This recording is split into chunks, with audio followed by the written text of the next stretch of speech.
Bonjour, bonjour et bienvenue à Pause Bible. Vous rappellerez, j'espère, ça fait un petit moment maintenant, mais vous rappellerez qu'on a laissé Joseph en Égypte.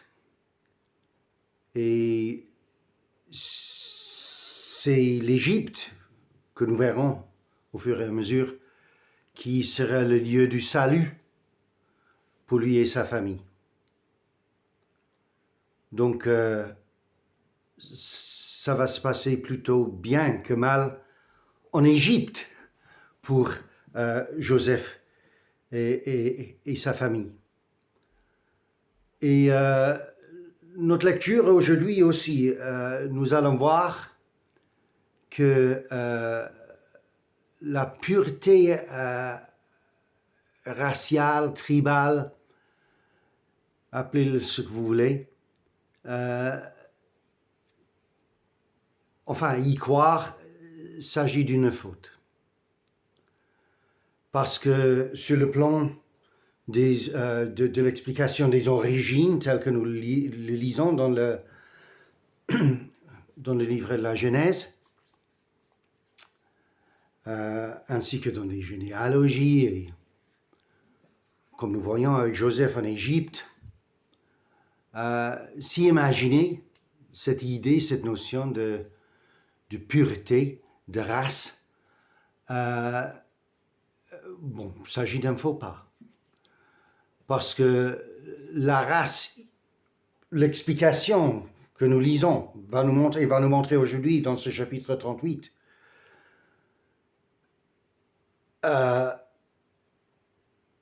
le sang que nous partageons. Et l'histoire des origines est beaucoup plus compliquée qu'on s'y imagine des fois. Donc, sans vous en parler davantage, je vous prie de suivre de près une lecture qui n'est pas très attirante peut-être à première vue, mais qui a sa valeur. Bon, encore une fois, je vous dirai encore une chose. Genèse 38 s'agit d'une parenthèse. Qu'est-ce que je veux dire par là? Bon, il ne fait pas partie de l'histoire principale de Joseph. Donc, Genèse 38, nous faisons une pause en quelque sorte pour considérer d'autres choses.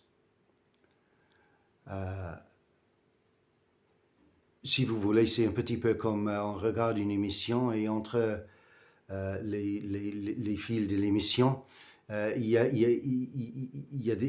a la publicité. Bon, c'est en quelque sorte c'est un petit peu comme ça. C'est une parenthèse. Ça ne fait pas partie de l'émission. L'émission, le film que nous suivons, c'est le film de Joseph. Mais nous allons faire une pause en Genèse 38. Ça existe dans la Bible. Il faut lire la Bible et il faut considérer la Bible en se servant de ça. Il y a des parenthèses, comme dans le Nouveau Testament par exemple. Il y a deux parenthèses tout de suite qui me viennent à l'esprit. La petite parenthèse dans le livre de Romains, où Paul il laisse le fil principal du livre pour traiter ou pour expliquer son chagrin au sujet de son peuple Israël. Et puis dans le livre aux Éphésiens, la lettre aux Éphésiens, bon, je suis tenté de dire que la parenthèse là est une grande parenthèse qui fait, je sais pas, il faudrait que je vérifie, mais ça fait une très grande partie de la lettre quand même, cette parenthèse-là, dans la lettre aux Éphésiens. Mais c'est pour rétablir le fait que nous devons lire la Bible avec un œil critique. Je ne dis pas critique pour critiquer, mais critique dans le sens intellectuel, pour comprendre qu'est-ce que c'est exactement que nous lisons et est-ce que ça s'accorde ou pas avec ce que nous venons de lire, ce que nous allons lire. Voilà la définition même, je suppose, d'une parenthèse. Donc, en Genèse 38, il y a autre chose, mais je viens de dire c'est pas très attirant, mais j'aurais quand même une ou deux choses à dire au sujet, à propos de ce que nous venons de lire, parce que ça a sa propre valeur.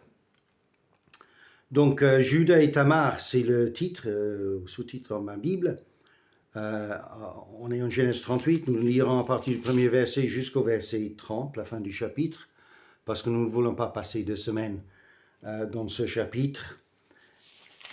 Voilà encore une chose, on est limité par rapport au temps. Mais voilà, nous lirons le chapitre en entier alors, et comme d'habitude, je lis de ma Bible seconde. On reprend, on y va. En ce temps-là, donc peut-être ça fait partie de l'histoire principale là, nous établissons que voilà, quelque chose qui se passe, ou tout ce qui se passe lors du séjour de Joseph en Égypte avant l'arrivée de sa famille. En ce temps-là, Judas s'éloigne de ses frères et il se retire vers un homme d'Adullam, nommé Hira. Là, Judas vit la fille d'un Cananéen, pas un Hébreu, pas un Israélite, pas quelqu'un de la race d'Abraham, mais un Cananéen. Elle était nommée Shua. Il la prit pour femme et alla vers elle. Elle devint enceinte et enfanta un fils qu'elle appela Er. Elle devint encore enceinte et enfanta un fils qu'elle appela Onon. Elle enfanta de nouveau un fils qu'elle appela Sheila. Judas était à Xib quand elle l'enfanta. Judas prit pour son premier-né, une femme nommée Tamar. Premier-né de Judas, donc premier-né de Judas, était méchant aux yeux de l'Éternel, et l'Éternel fit mourir. Alors Judas dit à Onon, deuxième, va vers la femme de ton frère, prends-la comme beau-frère, et il suscite une postérité à ton frère. Onon, sachant que cette postérité ne serait pas à lui, se suit à terre lorsqu'il allait vers la femme de son frère, afin de ne pas donner de postérité à son frère. Et ce que nous venons de lire là, c'est quelque chose qui est précisé dans la loi de Moïse, ensuite.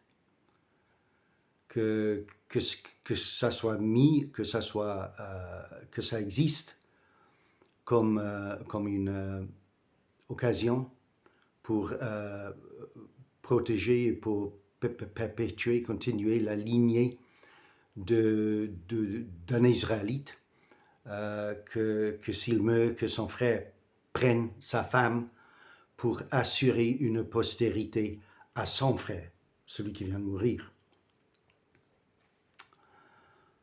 Et donc, quand Onon, il refuse, en effet, nous lisons verset 10, ce qu'il faisait déplut à l'Éternel, qui le fit aussi mourir. Alors, Judas dit à Tamar, sa belle-fille, demeure veuve dans la maison de ton père jusqu'à ce que Sheila, mon fils, soit grand. Il parlait ainsi dans la crainte que Sheila ne mourût comme ses frères. Tamar s'en alla et elle habita dans la maison de son père. Alors, vous voyez, de par leur comportement et du fait qu'ils meurent, que nous avons un exemple ici. Bon, donnez tout ce que je viens de dire au sujet du mythe de la pureté raciale. Oui, il faut bien retenir ça d'un côté, mais de l'autre côté, il faut tenir compte de cette propagande qui insiste que quand il y a un soi-disant corruption de la race, voilà, les fils meurent. D'abord, ils font du mal, ils n'agissent pas convenablement, et puis ils meurent. Donc, c'est considéré comme une faille.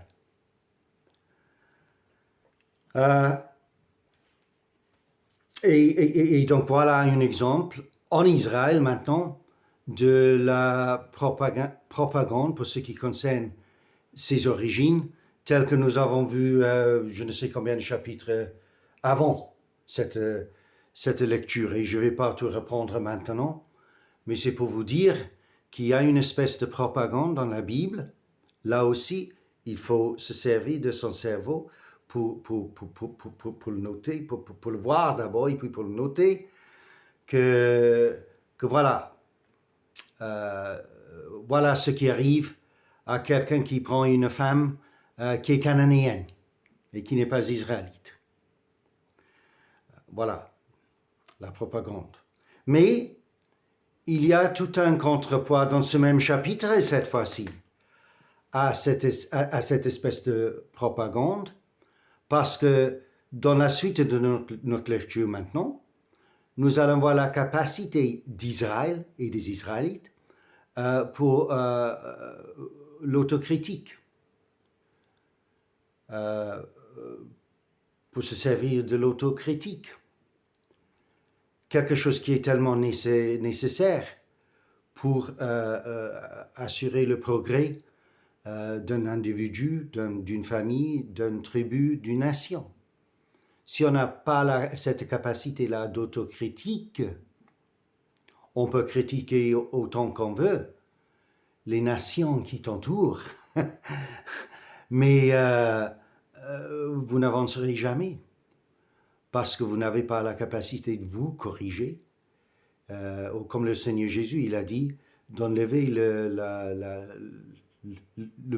poutre qui est dans ton œil pour voir bien la petite poussière qui est dans l'œil de ton frère. Donc, continuons avec notre lecture. Les jours s'écoulèrent et la fille de Shua, femme de Juda, mourut. Lorsque Juda fut consolé, il monta à Timna vers ceux qui tendaient ses brebis, lui et son ami Ira, la Dulamite. On en informa Tamar, sa belle-fille, et on lui dit, voici ton beau-père qui monte à Timna pour tondre ses brebis. Alors l'hôtesse Isabi, de veuve, elle se couvrit d'un voile et s'enveloppa, et elle s'assit à l'entrée de Naïm, sur le chemin de Timna. Le temps avance, je ne vais pas tout lire, mais je vous laisse le soin de tout lire. Mais pour résumer, c'est pour dire que la belle-fille de Juda, elle agit en tant que prostituée, en effet. Et son beau-père, qui ne voulait pas encore lui donner un de ses fils par peur que celui-là aussi meure, mais lui-même, son beau-père, il rencontre sa belle-fille, il la reconnaît pas, et il se couche avec elle. Il couche avec elle. Mais elle prend la mesure de prendre de ses effets de trois choses qu'il avait avec lui, qu'elle retient comme preuve qu'il a été avec elle. Et donc, quand la chose est connue, et les gens crient pour son exécution, qu'elle soit brûlée, cette femme-là, pas parce qu'elle a eu un enfant, elle est devenue enceinte par lui, et elle a eu l'enfant. Et quand on apprend que la belle-fille de Juda qui n'a pas été donné à un homme pour se marier, qu'elle est enceinte, qu'elle a un bébé, on dit qu'elle doit être exécutée, brûlée. Et enfin, nous arrivons à la fin de nos 15 minutes. Mais elle produit les effets, elle produit les choses de Judas lui-même. Et Judas, il dit lui-même, tu peux le lire, moi je reconnais que moi, nous allons brûler cette fille. Moi je reconnais que moi je suis plus à blâmer, je suis plus à faute qu'elle, parce que j'ai été découvert, mon comportement a été découvert, ma faute en ne pas, parce que je ne lui ai pas donné mon fils, et ma manière, encore plus, d'agir envers elle,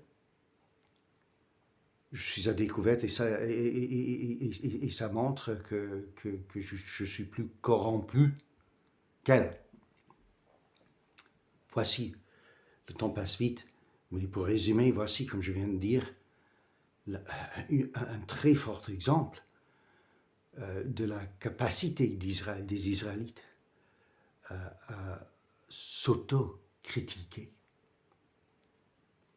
Et bon, la leçon, si vous voulez, la leçon est évidente, n'est-ce pas? Qu'est-ce que ça veut dire pour nous? Est-ce que nous avons cette même capacité? Est-ce que nous sommes prêts à admettre notre faute avant de nous élancer vers ce que nous croyons être la faute des autres? Encore une fois, je vous laisse réfléchir et je vous verrai la fois prochaine où nous reprendrons l'histoire de Joseph proprement dit. Au revoir.